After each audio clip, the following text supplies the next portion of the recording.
ደስታዬን የማካፍሎት ሚስጥሬን የማውጋውት ሲከፋኝ ልቤን የማጫውቶት ቤተኛው ነኝ። ይህ ፕሮግራም ቤተኛው ነው። ቤተኛ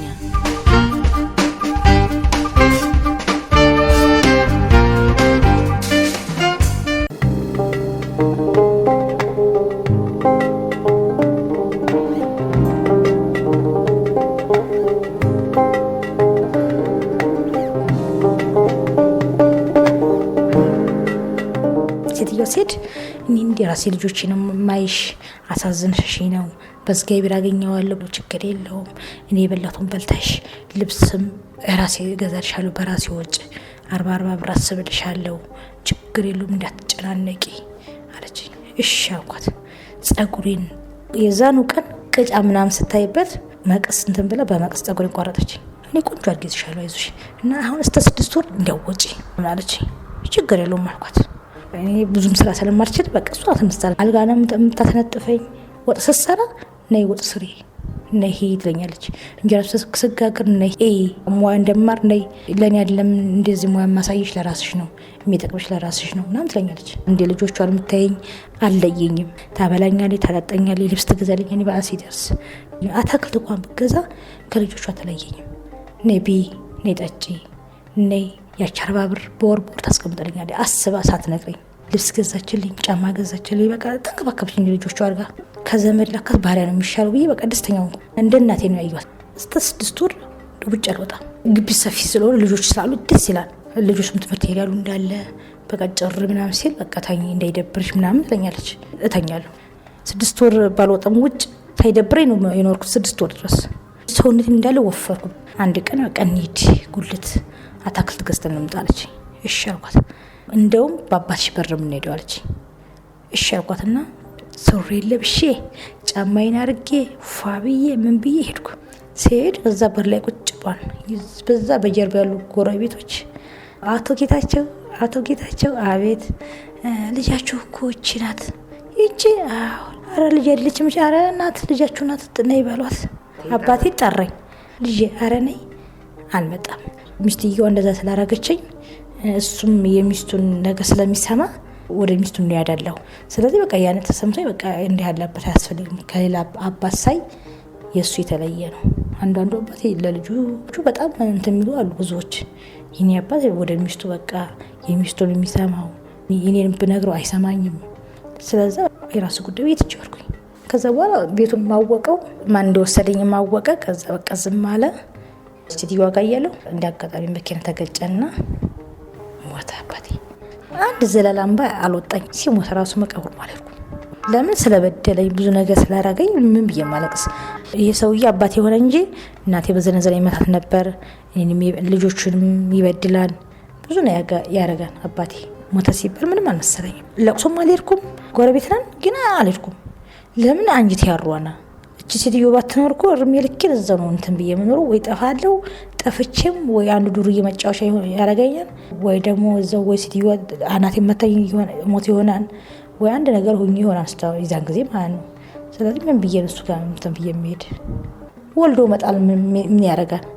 ወልዶ አሳድጎ በሰራት አስተምሮ ከቁም ነገር ሲያበቃ ነው አባት የሚባለው። ጥሩ ፊት ሲያሳይ ይሄ አባቴማ እንደዚህ ብዬ አንድ ነገር ቢሆን ማለቅሰው ዝም ብዬ እንዴት አለቅሳለሁ? እየበደለኝ ውስጥ እያረረ ዝም ብዬ እዛ ስኖር ሲልየዋ ጋር የተቀየረ ፊት የላትም። ሲየቆየ ያውነት ከዛ በኋላ ዲቪ ደረሳት።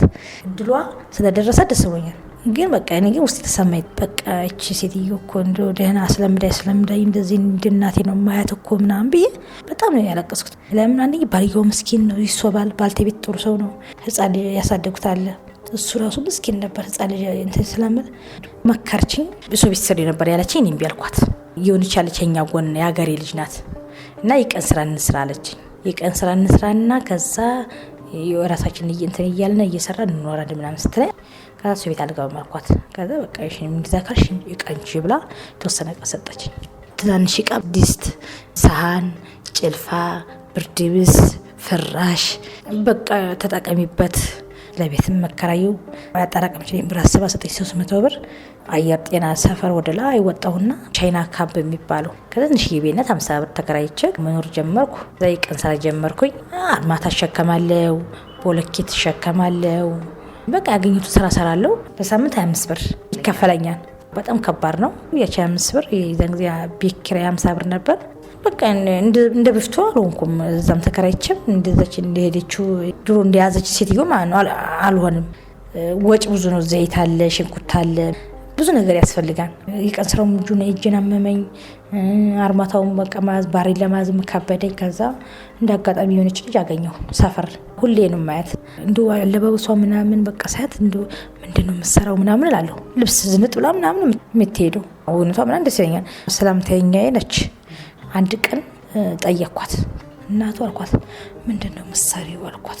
ጥሩ ስራ ከሆነ አስገቢ ስላት አይ ጥሩም አይባልም ያው ይከፋ ነው ግን ያው ለችግር ይሆናል ምናምን አለች። ምን አይነት ስራ ነው ሰኛ አልኳት። እኔ የጠበቁት ወይ ሆቴል ቤት ወጥ ረዳት እቃ ማጠብ ምናምን ነበር የጠበቁት። አንድ ነገር ልንገርሽ እኔ በኋላ እንዳወቅሽኝ የሆነ ቦታ ልወስድሽና አሳይሻለሁ ግን ስታይ ግን እንዳትወቅሽኝ ለምንድን ነው እንደዚህ እንትን ብለሽ ያሳይሽኝ ምናምን ብለሽ እንዳወቅሽኝ አለችኝ። ከዛ ምንድነው ስላት ቢዝነስ ነው የምሰራው። ምንድነው ቢዝነስ የሚሰራው? ነው ቢዝነስ አላውቅም አልኳት። ከወንድ ጋር ማደር ነው አለችኝ። አንዴ ወንድ ጋር ማደር ማለት እንደዚህ ነው እንዴ? እኔ አላውቅም ምናምን ስላት እኔ ያሳይሻለሁ አለችኝ። አይ አልፈልግም አልኳት። ፍላጎት ከሌለሽ ከዛ በቃ ሂሳብ ያዝነት ግቢ አለች። ዋናው አረቄ ቤቷ ሴትዮ አላገናኝሽና ከዛ ሂሳብ ያዥነት ግቢ አለችኝ። እሺ ሂሳብ ያዝነት ከሆነ ሂሳብ መያዝ ከሆነ ገባለሁ አልኳት። ከወንድ ጋር እንዴት ነው የሚታደሩ? ነገም አንዱ ጋር ዛሬም አንዱ አያስጠላም እንዴ? ሂሳብ ያዥነት በደሞዝ እሰራለሁ እንጂ ከወንድ ጋር ደሪ ብትለኝ አላድርም አልኳት። ስል ከዛ እሺ ችግር የለውም ማለች። ደህና ጫማ አድርጊ አለችኝ። ከዛ ልብስም ልበሻ አለችኝ። ጸጉርሽን አስይዤ በደንብ አድርግሽ ምናምን አለችኝ። እሺ አልኳት። አለችኝ አልኳት። ጉዳ አጭር ቀሚስ ለበስኩኝ። ከዛ ሹራብ ላይ ለበስኩ። ጸጉሬን አምፖላ ሳይስኩት። ከዛ ሄርና ደሞዝ አስብልሻለሁ አለች። አስገባች ባላረቄ ቤቷ። ከዛ ሂሳብ አረቄ ቤት ሂሳብ ማያዝ ጀመርኩ።